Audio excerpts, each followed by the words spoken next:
I'm going to use a football analogy today, only because we know what it means and it's a brilliant metaphor for life, but I have no football strategy to show you or tell you. So if you've come for that, the algorithm has done a number on you and you should switch off.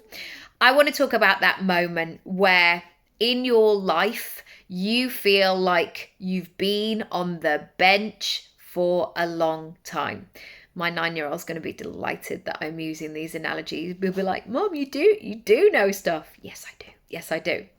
When I talk about being on the bench, maybe it's that moment of sales have been slow in your business for a while. Maybe you're feeling like everybody is getting booked but you.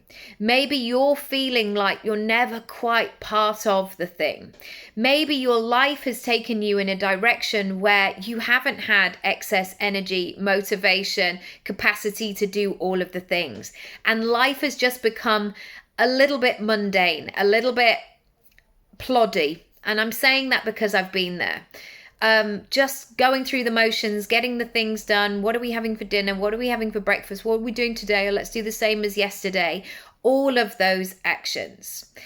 I want to remind you that, and this will take us into number one, where you are right now is not a reflection of the potential you have.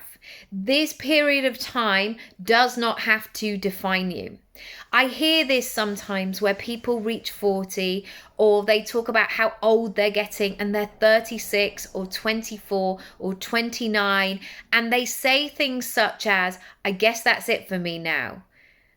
And I always want to question it, but sometimes I can't because it's not my question to question. But I look at people like my Nana, and yes, she had great health, and that is definitely an absolute privilege.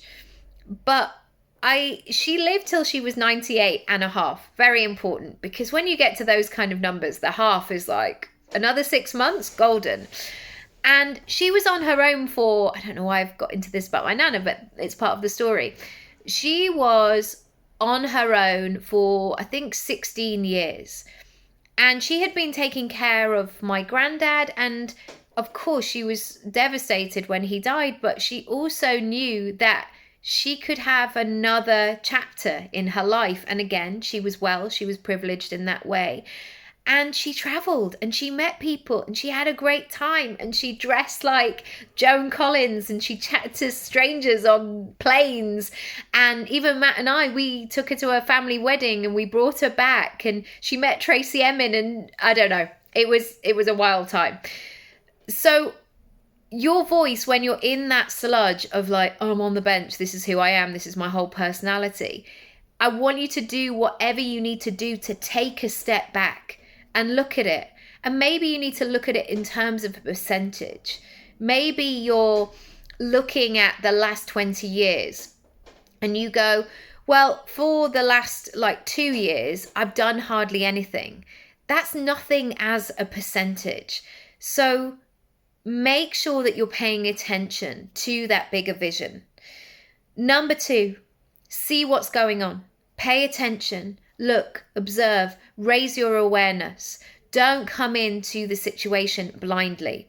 If you've taken a career break, if you've relaxed a little bit, if you've needed to put focus in another direction, don't just pick up where you left off.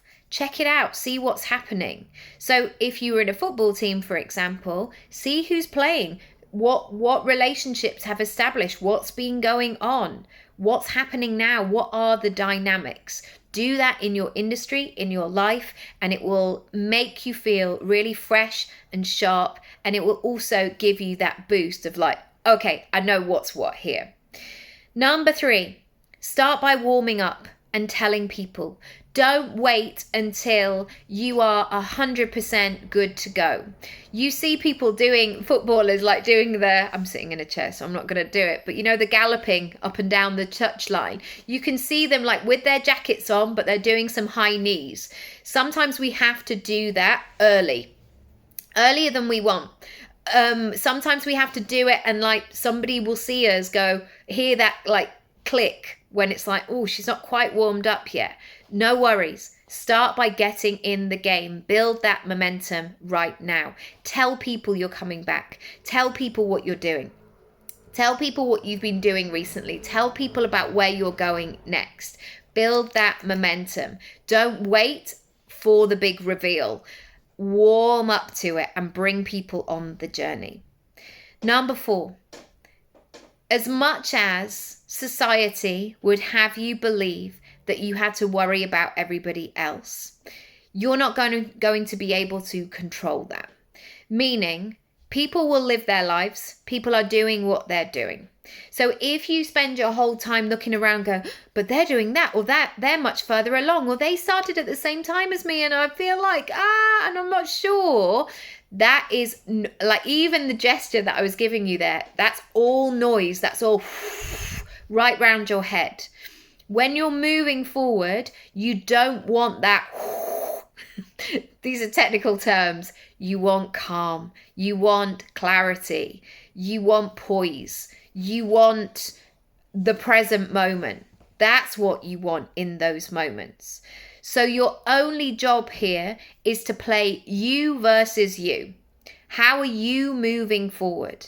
Because everybody else is on a different time scale. But what you can do when you play you versus you is you can speed up yours. You can get going.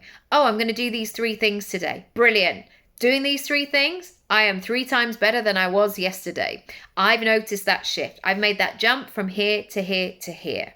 That's when you get to know what's what. That's when you get to gather all of the measurables and see how they're moving and shifting.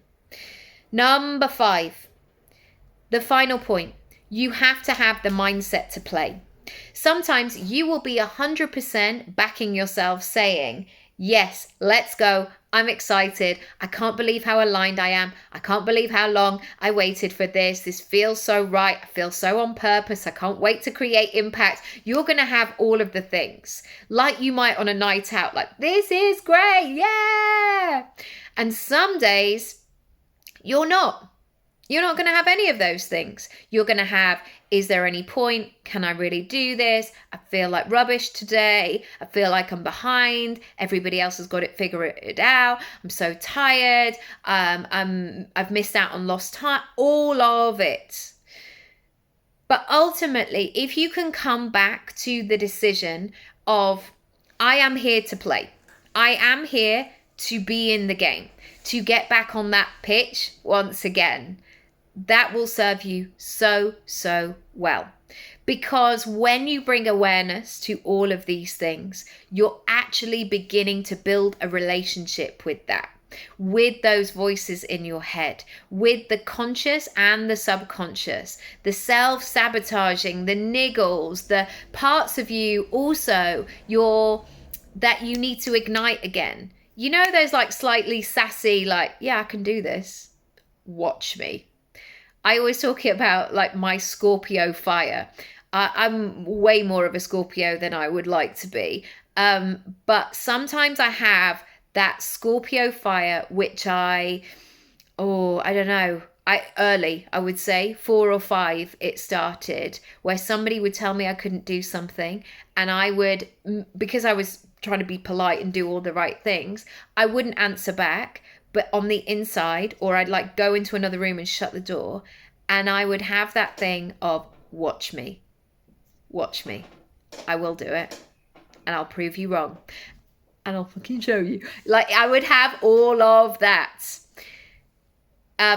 You're going to get all of the voices, all of the things, but it's how you manage it. If you want help and support, I have a monthly program, monthly moves, where we can work together for 30 days and get things up and running.